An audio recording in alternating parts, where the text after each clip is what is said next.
जय हिंद साथियों, नमस्कार। कैसे हो आप सभी? उम्मीद करते हैं आप सभी बहुत अच्छे होंगे। स्वागत है आप सभी का एक बार फिर से सीटेट सितंबर पीवाईक्यू सीरीज 2026 में। और आज हम यहाँ पे जो हमारे क्वेश्चंस हो चुके हैं, यानी ओवरऑल अभी तक हमारे 9 क्वेश्चंस कंप्लीट हो चुके हैं अभी। ठीक है, 9 क्वेश्चंस हमारे कंप्लीट हो चुके हैं।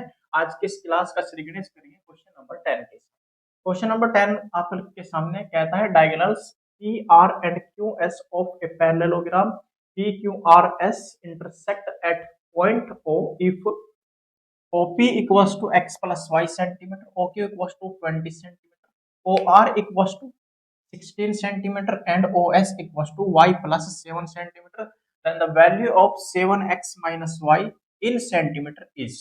यानी चार ऑप्शन आपके सामने है मेरे भाई। आपको 7x माइनस वाई का जो वैल्यू है वो सेंटीमीटर में आपको बताना होगा। ठीक है, चलो जी, सॉल्यूशन ध्यान से समझिएगा। केवल आंसर निकालना ही उपलब्धि नहीं है, हर एक कंसेप्ट को तरीके से समझना बहुत इंपॉर्टेंट है। ठीक है जी, देखो आप यहाँ पे यूं समझिए कि डायगोनल्स जो आपको दे रखी है, डायगोनल्स ऑफ पैरेललोग्राम। ठीक है जी, डायगोनल्स ऑफ पैरेललोग्राम जो है आपके पास में वे इंटरसेक्ट करते हैं। ठीक है ना, बाइसेक्ट।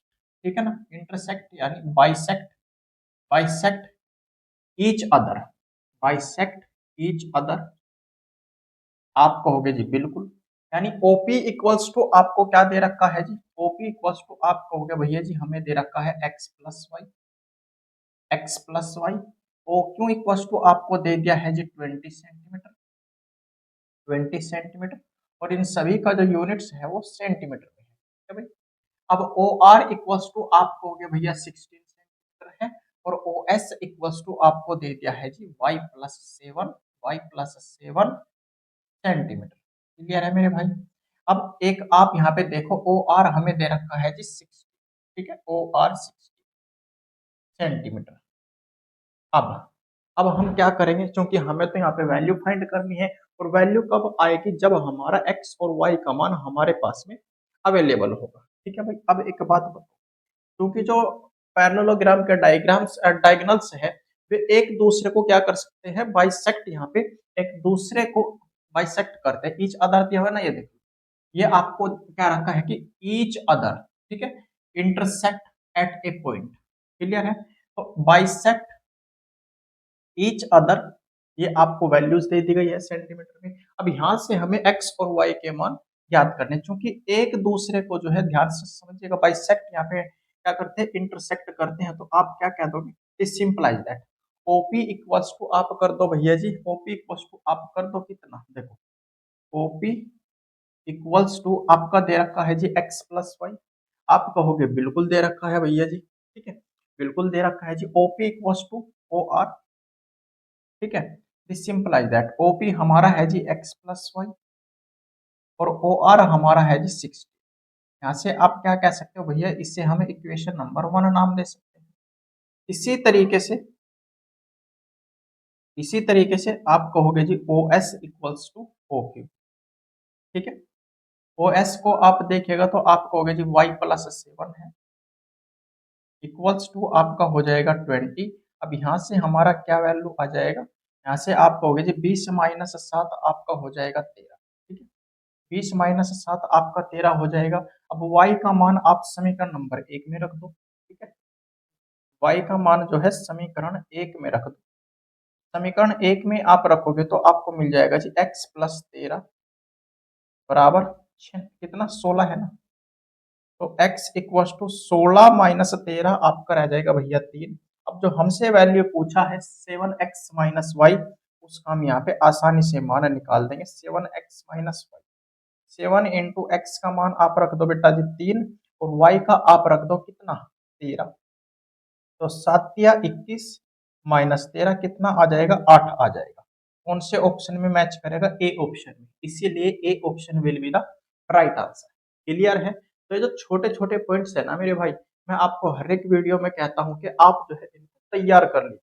जैसे आपको यहाँ पे दिया गया था P Q R S intersect at point. ठीक है, पैरेललोग्राम आपको दिया है। पी आर और O S of a parallelogram के क्या है? डायगोनल्स है। अब ओपी आपको दे रखा है, ओ क्यू दे रखा है, ओ आर दे रखा है, ओ एस। तो इनका इस्तेमाल करके, इनका यूज करके हम एक्स और वाई के वैल्यू यहाँ पे फाइंड कर लेंगे। क्लियर है बात? तो इसका जो सही जवाब हो जाएगा वो हो जाएगा ऑप्शन नंबर ए। समझ आई बात? नोट कर लो। इसके बाद में नेक्स्ट क्वेश्चन देखते हैं, क्वेश्चन नंबर 11। चलो भाई, नेक्स्ट क्वेश्चन नंबर 11 देखो। The parameter and area of a trapezium are respectively 52 centimetre and 120 square centimetre if the sum of its, ध्यान से समझिएगा, and if the sum of its known parallel sides is 20 centimeter then the distance between its parallel side is। चार option है, ध्यान से समझिएगा। ठीक है भाई, आपको जो दे रखो पहले बोले। एक तो आपको पैरामीटर दे दिया है, पैरामीटर आप कहोगे भैया 52 सेंटीमीटर। ठीक है, 52 सेंटीमीटर। इसके बाद में आप कहोगे जी यहाँ पे जो एरिया दिया हुआ ट्रेपेज वो कितना है जी, 128 स्क्वायर सेंटीमीटर। इसे हम कहते हैं एरिया को, यानी क्षेत्रफल को।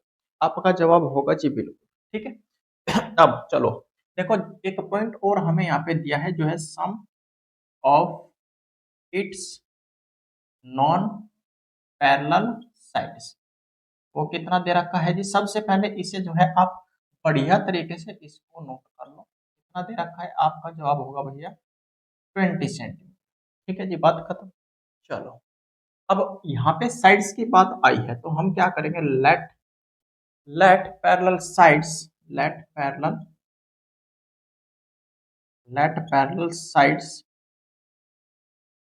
जो हमारी पैरेलल साइड्स होगी B, parallel sides B, A and B, A and B, ये हमने मान ली भाई। आपका जवाब होगा जी बिल्कुल। देन सम दे रखा है इनका 20 से। ठीक है जी, यानी ए प्लस बी। सम कितना दे रखा है मेरे भाई, सम कितना दे रखा है जी, सम यानी पैरामीटर। ठीक, आप कहोगे जी सम तो हमारा है 20 सेंटीमीटर। अगर साइड्स हमारी ये है ए और बी, देन ए प्लस बी, इनका सम आपका 20 है जी, इक्वल्स टू कितना कर देंगे, आपका जवाब हो जाएगा भैया, ये तो हमको पता है 52 कर। ठीक है मेरे भाई, अब इसके बाद में a plus B equals to, आप सोल्व कर रहे होंगे तो कितना आ जाएगा, 52 माइनस 20 दैट इज 32 आना चाहिए। ठीक है, 32 हमारा आ जाएगा, आप कह दोगे जी। अब चलो भैया, एरिया की अगर हम बात करें, एरिया ऑफ ए ट्रेपेजम, आप कहोगे जी 1/2 इंटू ए प्लस बी इंटू एच होता है। ठीक है, एरिया की अगर मैं बात करूं तो दे रखा है जी 128 इक्वल्स टू 1/2 है, ए प्लस बी है आपका 32 इंटू एच का हमें पता नहीं है, अपॉन में 2 से इसे डिवाइड कर दो 16 टाइम्स, 16 से इसे आप डिवाइड कर दो कितनी टाइम्स, 8 टाइम्स। ठीक है मेरे भाई, तो आपका यहाँ पे h कितना हो जाएगा, आपका जवाब होगा भैया जी यहाँ पे h जो आ जाएगा हमारा 8 सेंटीमीटर आ जाएगा। ठीक है, h जो होगा हमारा यहाँ पे कितना होगा जी, 8 सेंटीमीटर आ जाएगा। अब जो ये h बना है हमारा ट्रेपेजम का, जो h होगा वो आपका क्या होता है जी, डिस्टेंस। कितना का है, डिस्टेंस का है ना, between sides parallel sides is, ये आपका आ जाएगा भैया 8 सेंटीमीटर। कितना जी, 8 सेंटीमीटर। इस पॉइंट को जो है आप सभी ध्यान से समझिएगा। ऑप्शन नंबर ए जो होगा वो आपका बिल्कुल सही जवाब हो जाएगा। ठीक है, ऑप्शन नंबर ए जो होगा बिल्कुल सही जवाब आपका बनेगा। यानी जो एच होता है, हाइट यहाँ पे किसका काम करेगा, डिस्टेंस का काम करेगा। ये पॉइंट आपको कनेक्टेड है ना। ये सारा का सारा जो मैटर है ये 6 से 8 क्लास का है। ये छोटे छोटे पॉइंट्स आप सभी रिवाइज करके जाइएगा भाई। आई बिलीव दैट कि आपका जो भी इस टाइप का क्वेश्चन होगा आसानी से आप उसे सोल्व कर लोगे। ठीक है, नोट करो। इसके बाद में नेक्स्ट क्वेश्चन देखते हैं, क्वेश्चन 12। चलिएगा, नेक्स्ट क्वेश्चन आपके सामने है। The area of a rectangular field is 48 square metre and one of sides is, यानी इसकी जो एक साइड है वो 6 मीटर है। How long will a person take to cross this field diagonally, यानी विकर्णतः at a speed of 20 metre पर मिनट। ठीक है, इसका यानी हमें यहाँ पे क्या निकालना है, टाइम निकालना है मेरे भाई। तो आपका क्या जवाब होगा जी, जो दे रखा है उसको लिख लो। यानी एरिया अगर आप देखो तो एरिया यहाँ पे कहा है जी 48 वर्ग मीटर, यानी कि स्क्वायर मीटर आप कह दोगे जी बिल्कुल। अब देखो वन साइड, यानी एक साइड हमें दे रखी है, एक भुजा हमें यहाँ पे दे रखी है, वो है जी हमारी 6 मीटर। क्लियर है मेरे भाई। अब अदर साइड जब हम यहाँ पे निकालेंगे, अदर साइड, अदर साइड जब हम यहाँ पे निकालेंगे तो आप क्या कहोगे जी, ये हो जाएगा भैया 48/6, यानी एरिया अपॉन वन साइड का जो हमें दिया हुआ है। अब इससे जब इसे डिवाइड करोगे तो ये आ जाएगा 8 मीटर, क्योंकि यूनिट दोनों की सेम है। ठीक है जी, यूनिट दोनों की सेम है। अब यहाँ पे डायगनली कहा गया है, डायगनली यानी कि विकर्णतः है। अब जो ये डायगनली होगा इसका मीनिंग यहाँ पे डिस्टेंस। ठीक है मेरे भाई, क्या हो जाएगा जी, डिस्टेंस। आपका जवाब होगा जी बिल्कुल, यानी कि जो हमारा अदर साइड है, यानी कि एक साइड 8 का स्क्वायर कर देंगे और एक आपकी साइड दे रखी है जी 6, दोनों का स्क्वायर कर देंगे, अंडर रूट ले लेंगे, यानी 8 का स्क्वायर 64, 64 प्लस 36 आप कर दोगे, दोनों जुड़ के हो जाएगा 10, 10 का स्क्वायर रूट, दोनों जोड़ेंगे तो 100 और 100 का स्क्वायर रूट यहाँ पे 10 आ जाएगा, ये आ जाएगा मीटर। बात क्लियर है जी, आप कहोगे बिल्कुल। अब देखो, अगर यहाँ पे स्पीड की हम बात करें, यानी कि चाल की अगर हम बात करें, यदि कोई व्यक्ति 20 मीटर पर मिनट 20 मीटर पर मिनट की स्पीड से चलता है तो वह कितना समय लेगा। ठीक है मेरे भाई, तो आप कह दोगे जी टाइम निकालना है, सीधी सी बात है, टाइम निकालना है। टाइम आप कर दोगे भैया जी, यानी ये मेरा हो जाएगा डिस्टेंस अपॉन स्पीड, यानी 10/20। ठीक है, 10/20, बिल्कुल जी। अब इससे जब आप इसको काट रहे होंगे तो क्या ये मेरा 1/2 मिनट आ जाएगा, क्या मेरा ये 1/2 मिनट आ जाएगा। ठीक है जी, आपका जवाब होना चाहिए जी भैया। अब चूंकि आंसर्स हमारे किस में दे रखे हैं, सेकंड में, तो 1 मिनट में कितने सेकंड, 60, इससे इसे काट दो, कितना आ जाएगा भैया, 30 सेकेंड जो है आपका यहाँ पे बिल्कुल सही जवाब हो जाएगा, यानी option number B will be the right answer. ठीक है, B will be the right answer. यानी कि अगर कोई व्यक्ति 20 मीटर प्रति मिनट की चाल से चलता है तो वो विकर्णतः इस रेक्टेंगुलर जो फील्ड है, यानी आयताकार जो खेत है, इसको पार करने में जो समय लेगा वो 30 सेकंड का लेगा, यानी ऑप्शन नंबर बी बिल्कुल सही जवाब यहाँ पे हो जाएगा। क्लियर है भाई, नोट कर लो। कोई डाउट क्वेश्चन में हो या फिर कहीं कोई बात समझना है तो कमेंट सेक्शन में टाइप कर दीजिए। चलिए देखो, दो क्वेश्चंस यहाँ पे लिखे हैं, क्वेश्चन नंबर 13, क्वेश्चन नंबर 14। हम क्या करेंगे, यहाँ पे जो आपका क्वेश्चन नंबर 13 है, ये आपका केवल और केवल एक लाइन का क्वेश्चन है। अगर आप इसको चाहो तो होमवर्क के रूप में भी लिख सकते हो भी। अगर यहाँ पे कहा गया है which of the following letters does not have rotational symmetry, ठीक है, यानी निम्न में से किस अक्षर में घूर्णन सममिति नहीं है, तो आप क्या कहोगे जी, एक लाइन में जवाब दे देंगे E, ठीक है, यानी ऑप्शन नंबर बी जो होगा बिल्कुल सही जवाब यहाँ पे हो जाएगा। Next question, 3 metallic solid sides cubes of sides 8 centimeter, 6 centimeter and 10 centimeter are melted to form a single solid cube.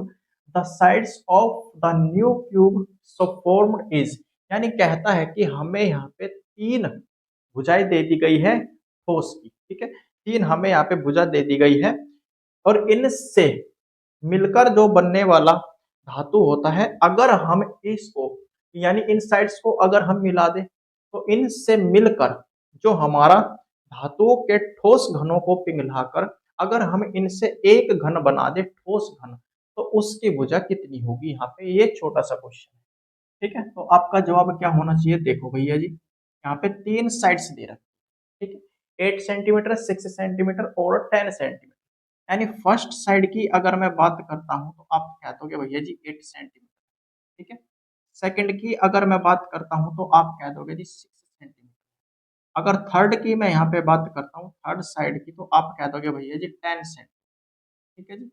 इन तीनों से अगर हम इसका टोटल वॉल्यूम देखें तो आप क्या कहोगे जी, वॉल्यूम की अगर हम बात करें तो तीनों का क्यूब करके जोड़ देंगे तो हमें वॉल्यूम मिल जाएगा 8 अठे 64, 8 अठे 64 अट्ठे 512, ठीक है जी, प्लस 6 36 छिका 216 होता है और 10 का क्यूब करेंगे तो मेरे भाई 1000 आ जाएगा, ठीक है। सबको आप जोड़ रहे होंगे तो आपको कितना मिल जाएगा जी, वॉल्यूम यहाँ पे आप देखोगे तो 1728 घन, क्या बनेगा, घन सेंटीमीटर बनेगा ना। घन सेंटीमीटर को आप क्या लिख सकते हो, क्यूब सेंटीमीटर, ठीक है, पावर 3 भी आप सेंटीमीटर भी लिख सकते हो। अब यहाँ पे कहता है जो हमारे पास में नया ठोस बनेगा। जो इन सब को अगर हम मिला दें तो हमारे पास में एक नया ठोस बनता है। ठीक है, नया ठोस बनता है और नया ठोस का जो घन होगा उसकी भुजा कितनी होगी ये हमसे पूछा है। तो यहाँ पे नए घन की जो भुजा है लेट, हम यहाँ पे क्या कर लेते हैं, ए लेट कर लेते हैं। Let A will be the let A will be the let A will be the new cube new cubes side. ठीक है, ये छोटी सी लैंग्वेज हमने लिखी है। तो क्या हो जाएगा, आप कह दोगे भैया जी देखो वॉल्यूम जो है ना हमारा, वॉल्यूम जो है मेरे भाई हमारा 1728 है। आप कहोगे जी बिल्कुल। अब चूंकि हमें एक साइड निकालना है ए, तो आप क्या कर दोगे जी, इसका जो है आप सभी क्या ले लो मेरे भैया, घनमूल ले लो। इसका घनमूल लेने पर जो आपका सॉल्यूशन आएगा वही आपका क्या हो जाएगा, वही आपका नए घन की क्या हो जाएगी, भुजा हो जाएगी। 1728 को देखें तो ये किसका क्यूब होता है जी, 12 का।